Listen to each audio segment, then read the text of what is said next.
Bom, na bancada agora nós recebemos o educador para o trânsito, o professor Mozart, do Departamento Municipal de Trânsito, a CTTUC, que aqui vem conversar com a gente a respeito das recentes estatísticas a respeito do número de acidentes que vem acontecendo aqui em Tucuruí, especialmente no último ano. Boa noite, Mozart. Boa noite, Oswaldo. É um prazer muito grande ter você aqui. A gente está preocupado, porque a gente tem entendido que o trânsito de Tucuruí tem ficado meio louco, né? Meio assim, difícil. Esse é um reflexo, Oswaldo, do aumento da frota em todo o estado do Pará. Em 10 anos, a frota do estado ela duplicou. Ocorre que em Tucuruí e municípios do porte de Tucuruí, quando eu digo do porte da grandiosidade econômica que Tucuruí tem, que Tucuruí representa, né, a nível de estado, até a nível de Brasil, essa problemática em relação ao aumento da frota é muito maior. Se ao longo de 10 anos dobrou no estado, é possível que em Tucuruí essa frota tenha triplicado ou talvez até quadruplicado, em função da fácil aquisição do veículo motocicleta. Hoje são 15 mil veículos, tanto motocicletas quanto veículos de 4 rodas. É um volume razoável para uma cidade como Tucuruí, né? É verdade. E desse volume total, 60% da frota é composta de veículos de 2 rodas, motocicletas e motonetas. Então isso aí causa um diferencial em relação aos índices de acidentes, estatística de acidentes. A moto é um veículo prático, um veículo fácil de pilotar, mas é um veículo inseguro do ponto de vista da frenagem, do ponto de vista da estabilidade e o pior de tudo, Oswaldo, do ponto de vista do comportamento de quem pilota, do condutor, da pessoa. Esses acidentes, na grande maioria, na imensa maioria, quase 100%, são resultado por falha humana. Então a falha humana está presente nesses acidentes e essa falha humana se deve a fatores diversos. Dentre esses fatores, os fatores comportamentais que afetam diretamente a dirigibilidade, a maneira como a pessoa conduz o veículo, a maneira como a pessoa vê o veículo. Você observa que no Brasil nós ainda não estamos preparados para essa facilidade que o veículo proporciona na nossa vida. E nós entendemos que o veículo muitas vezes é uma forma de demonstração de poder, de força, enfim, de status. Nós conseguimos entender que um veículo agora é utilizado para 2 funções. A primeira é transporte, unicamente, deslocar de um ponto para o outro e pronto. Mas aqueles que querem utilizar o veículo como lazer, e aí na utilização para o lazer acabam então cometendo certos excessos. Não seria isso? É verdade. A pessoa, enquanto no lazer, ela imagina que naquela situação não vai acontecer o acidente com ela. Na verdade, Oswaldo, a pessoa sempre imagina que o acidente vai acontecer com qualquer outra pessoa, menos com ela. Vai acontecer com a pessoa da família de outro, do vizinho, do amigo, mas nunca com ela. Nunca com a família dela. Então ela tem essa ideia de que não vai acontecer e que, portanto, ela pode fazer o que ela quiser. Abdicar do direito à segurança, porque, Oswaldo, quando a gente recomenda para usar o cinto, quando a gente recomenda o uso do capacete, a gente está dando a opção da pessoa preservar a sua própria vida. E no momento que a pessoa deixa de usar o capacete, o cinto, abusa da velocidade, ela está abdicando desse direito, vamos dizer assim, que ela tem, de preservar a sua própria vida. Então ela está se auto-desrespeitando. Ela não está infringindo a lei só do ponto de vista em relação à notificação, em relação à multa.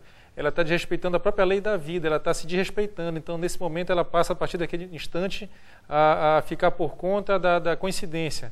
A coincidência no sentido de acontecer o acidente ou não. Porque se acontecer, Oswaldo, as consequências são inevitáveis e são trágicas. É porque a gente sabe que o acidente é acidente.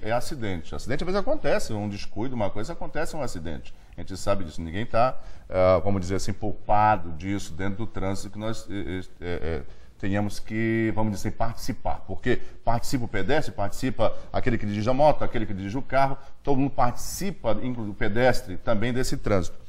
O que fazer, então, de forma prática? O que seria prático, olhando do ponto de vista do Tucuruí, para que nós possamos ter, por exemplo, diminuído aí essa questão da incidência? Nós temos, em média, 10 acidentes por semana, segundo a estatística que nós temos aqui levantado. 10 acidentes por semana, dos quais muitas pessoas ficam gravemente feridas e estão aí pelo hospital regional, estão até em Belém, inclusive, deslocados daqui em função desses acidentes. De forma prática, o que nós precisamos para nossos condutores e nossos pedestres tenham menos acidentes do Tucuruí? Oswaldo, é muito simples. Tem sido uma fala recorrente de fazer a comparação de acidentes aéreos com acidentes automobilísticos, acidentes de trânsito. Por que o acidente aéreo ele é menos incidente? Porque acontece muito menos? Porque um piloto, Oswaldo, ele pilota baseado em procedimentos padrões. Para ele ter o brevet, ele tem que passar por um treinamento longo, exaustivo e caro, e ele tem que seguir tudo o que ele faz em relação a manobra, levantar voo, pousar, enfim. Vamos fazer uma comparação assim com a aeronave. ele segue procedimentos padrões. Esses mesmos procedimentos padrões, eles existem no trânsito de veículo, no procedimento da pilotagem da moto, no procedimento da condução do veículo 4 rodas, enfim. Então, basta seguir esses procedimentos padrões, Oswaldo. Quais são? Obedecer a chamada norma de circulação e conduta, que são, na verdade, a própria legislação de trânsito. A legislação de trânsito, Oswaldo, ela é feita de um jeito para que a pessoa se sinta segura na condução do veículo. Ela não é feita para que, caso a pessoa transgrida, ela seja multada, notificada ou multada. A legislação ela existe para proteger o condutor. Então é muito simples, basta seguir esses chamados procedimentos padrões que se traduzem nas normas de circulação e conduta que existem no Código de Trânsito Brasileiro, que existem nos manuais das autoescolas. As autoescolas, Oswaldo, elas preparam ou devem preparar a pessoa para essas situações do dia a dia do trânsito, para que dessa forma elas consigam evitar acidentes. Então basta seguir as normas de circulação e conduta. Por quê? O acidente ele acontece por 3 causas básicas. Quais são? Negligência, imprudência e imperícia. Negligência significa a pessoa abdicar da sua segurança, negligenciar que aquilo que ela está realizando, o ato perigoso em si, é prejudicial à sua própria saúde, ao risco, e gera o risco de acidente, enfim. A imprudência é o ato perigoso em si, Oswaldo. E a habilidade é uma situação em que a pessoa adquire a prática na condução do veículo, dessa forma que essa habilidade vai ser, à medida do tempo, sofrer um processo de maturação, e essa maturação vai dar como resultado a chamada experiência, a chamada boa condução, vamos dizer assim. Então, se a pessoa seguir esses passos básicos, ela não vai se acidentar, inevitavelmente não vai acontecer.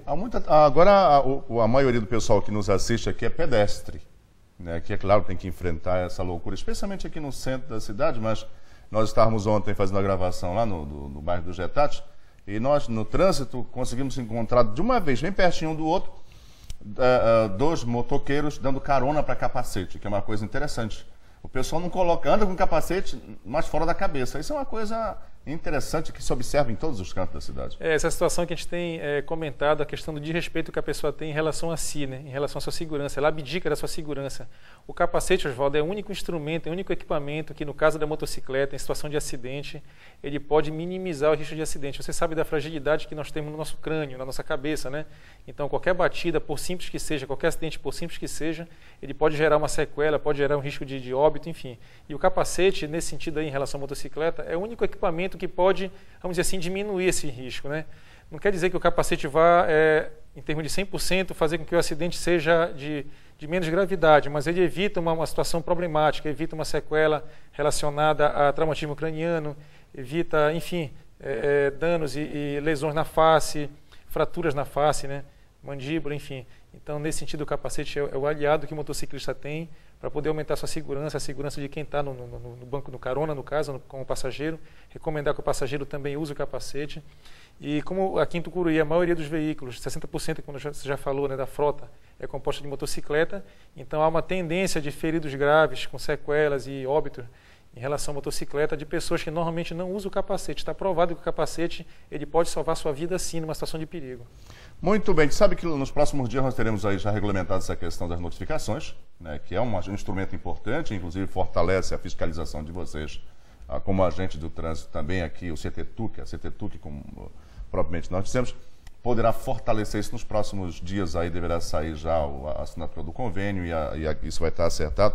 Acredita-se que vai melhorar, mas a educação para o trânsito é a saída, não tem outra saída? Sem dúvida nenhuma, Oswaldo. A educação, o nível de consciência da população deve aumentar cada vez mais. A gente percebe que, apesar desse índice de acidente ser considerado a nível de Estado, a nível de Brasil ser alto, mas se observa que ele tem estabilizado.